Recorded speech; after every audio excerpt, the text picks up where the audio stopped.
No ano de 1961, nos Estados Unidos, o sistema de cotas raciais foi criado, sob a presidência de John Kennedy. Como uma forma de ação com o objetivo de combater os danos causados pelas leis segregacionistas que vigoraram no país entre os anos de 1896 e 1954, as quais impediam, por exemplo, que cidadãos negros frequentassem as mesmas escolas que cidadãos brancos, entre outras desigualdades. O novo sistema não foi pacificamente aceito pela Corte Norte-Americana, pois o ideal pretendido com a implantação do sistema de cotas foi considerado pelo governo americano como se tivesse perdido o cunho igualitário e se tornado apenas uma concessão de preferência de benefícios.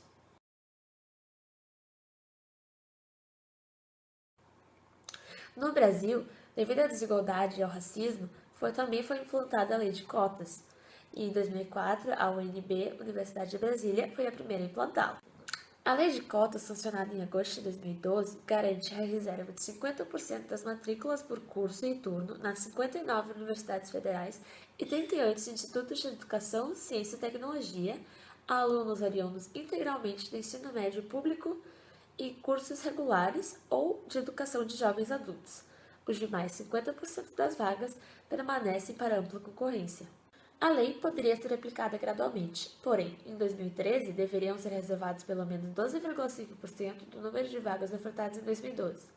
A implantação das cotas ocorre de forma progressiva, ao longo de 4 anos, ou seja, em 2016 deverá chegar à metade da oferta total do ensino público superior federal.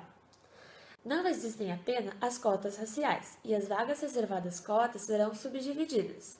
Metade para estudantes de escola pública com renda familiar bruta igual ou inferior a um salário mínimo e meio, e metade para estudantes de escola pública com renda familiar superior a um salário mínimo e meio. Em ambos os casos, também são levados em conta o percentual mínimo correspondente ao da soma de pretos, pardos e indígenas no Estado, de acordo com o último censo do Instituto Brasileiro de Geografia e Estatística, o IBGE. Porém, no critério racial, não há separação entre pretos, pardos e índios. O sistema de cotas brasileiro, ele diz que as cotas raciais, elas não são por compensação histórica. Que isso? Por exemplo, a escravidão matou milhares de negros e tirou as condições desses negros de terem uma vida social ou ascenderem na vida. Eles dizem que, bom, não é por isso, e até porque isso é um motivo meio idiota. Mas, mesmo assim, ele acaba compensando. É importante ressaltar que pretos e pardos são as etnias mais pobres na população brasileira. E se você for considerar por eles serem pobres, então os negros e pardos que são pobres, assim como se equiparam aos brancos pobres. Pela sua classe social e sua renda mensal, a gente pode dizer então que os pretos, pardos e brancos, eles têm as mesmas condições de entrar numa faculdade, porque todo mundo sabe que por tu ser de tal etnia ou pela tua cor, não vai definir o quanto tu é capaz intelectualmente. Isso, no caso, acaba deixando um caráter racista nessas políticas de cotas, dizendo que os pretos e pardos são incapazes intelectualmente de conseguirem conquistar a sua vaga em relação aos brancos. A equiparação social é, é, é taxado como um dos objetivos da política de cotas no Brasil. Então, eles querem deixar os pretos, pardos e índios nas mesmas condições sociais, no caso, nas camadas sociais, que os brancos. Porque dizem que esses pretos, pardos e índios não convivem tanto com os brancos. Eles querem fazer com que eles, a cada vez mais, subam nas classes sociais até que chegue um certo ponto em que eles convivam tranquilamente, sem grandes preconceitos das camadas mais dominantes brancas na sociedade. Talvez, no futuro, seja possível que não existam mais cotas, porque as cotas visam exatamente isso, da sociedade estar em igualdade. Mas isso é um termo que acaba sendo um tanto quanto errado, porque, como nós sabemos, no modo capitalista, isso nunca vai chegar a uma igualdade. Provavelmente esses pretos, pardos e índios sempre serão à margem da sociedade. Então isso acaba sendo que um motivo que eles dão é um motivo meio sem base, assim. Bom, esse foi o meu breve comentário, mostrando os pontos negativos do sistema de cotas brasileiro. Espero que tenha agradado.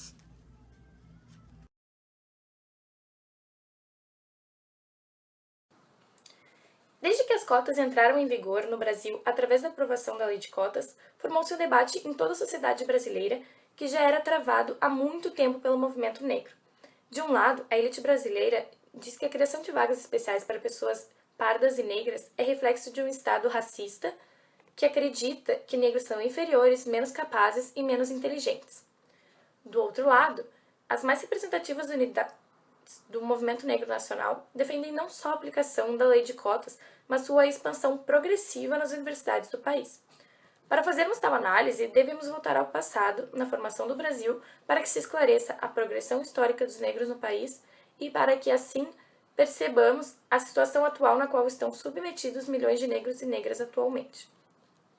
Portugal trouxe para o Brasil aproximadamente 4,5 milhões de negros vindos da África, que foi quase metade do número de escravos trazidos para todo o resto do continente americano. Esses africanos foram trazidos para substituir o trabalho que antes era imposto aos índios, os quais, para os colonizadores, não eram aptos ao trabalho forçado. A escravidão só terminou com a Lei Áurea 388 anos após o descobrimento do Brasil. Isso significa que, durante a maior parte da história brasileira, os negros estavam submetidos à escravidão. Além disso, é importante lembrar que, ao contrário do que defendem muitas pessoas do Brasil, que a escravidão é muito antiga e coisa de um passado muito remoto, a abolição só completou seu centenário em 1988, período em que muitos dos jovens de hoje começavam a nascer. O contexto escravocrata não pode ser tratado como totalmente ultrapassado. São precisos muitos anos e muitas gerações até que todo um povo se reerga de algo tão absurdo como a escravidão do Brasil. E para isso é necessária a contribuição e a ajuda do Estado, que tem como dever inserir essas pessoas totalmente na sociedade, na economia, na cultura e na política. Sem possibilidade de inserção graças aos péssimos serviços públicos, os únicos aos quais os negros tinham acesso, eles viveram e alguns ainda vivem, mesmo após a abolição, separados do branco, em favelas, nas ruas, roubando e prostituindo-se, para sobreviver em uma sociedade que categoricamente os excluía das relações de produção e consumo. Graças a isso, podemos observar alguns estereótipos negativos, como o negro é ladrão, na nossa sociedade atual, mostrando que o racismo ainda é bem presente. Além da reparação histórica que a política de cotas possibilita efetivar, ela também é muito importante para contrabalancear as disparidades entre as oportunidades sociais, oferecendo apoio e favorecimento para que os negros tenham igualdade de competição naquilo que é escasso para esse grupo social. Com as cotas, o Brasil reconhece institucionalmente a existência de barreiras socioeconômicas e raciais em relação ao preconceito e discriminação e contribui para a convivência harmônica de todos. A política de cotas raciais é um passo à frente em direção a esse novo horizonte de igualdade e pluralidade nas instituições acadêmicas. Segundo dados do IBGE, 50,7% da população brasileira é negra ou parda, num composto de mais de 100 milhões de pessoas, fazendo do Brasil a maior nação negra depois da África. Podemos verificar a desigualdade quando notamos que a porcentagem de negros presidiários é quase o dobro comparado com a quantidade de brancos. A situação é ainda mais assustadora quando se avalia o perfil da elite brasileira. Aproximadamente 96% dos cargos executivos pertencem a pessoas brancas, sobrando míseros 3,4% para negros e pardos. Sem falar na diferença de salário entre negros e brancos. Apesar do número ainda ser baixo, a porcentagem de negros no ensino superior triplicou nos últimos 10 anos graças às cotas raciais. É seguro afirmar que o negro brasileiro não tem estrutura econômica e que, apesar de constituir mais da metade da população, praticamente inexiste nos espaços de elite e privilegiados.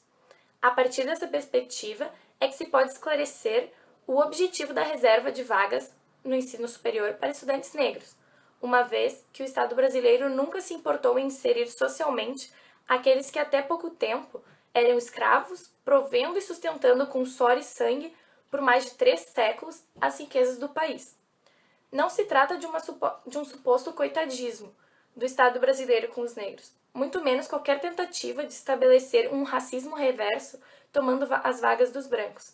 Se trata de ocupação de espaços que sempre foram tirados dos negros brasileiros e que, através da inserção, formalizam um combate ao racismo estrutural que se formou no Brasil e que vitimiza mais da metade da sua população. É interessante observar a elite do Brasil rejeitando as cotas, se preocupando com a forma que o Estado vê o negro, quando nunca se preocuparam com isso antes e quando, na verdade, sempre se beneficiaram da exclusão do negro do mercado de trabalho. Entender a realidade por trás desse discurso é desmascarar essa ideia que tem como principal objetivo político manter o negro no lugar de submissão e dar ao branco todas as oportunidades enquanto as retira dos negros.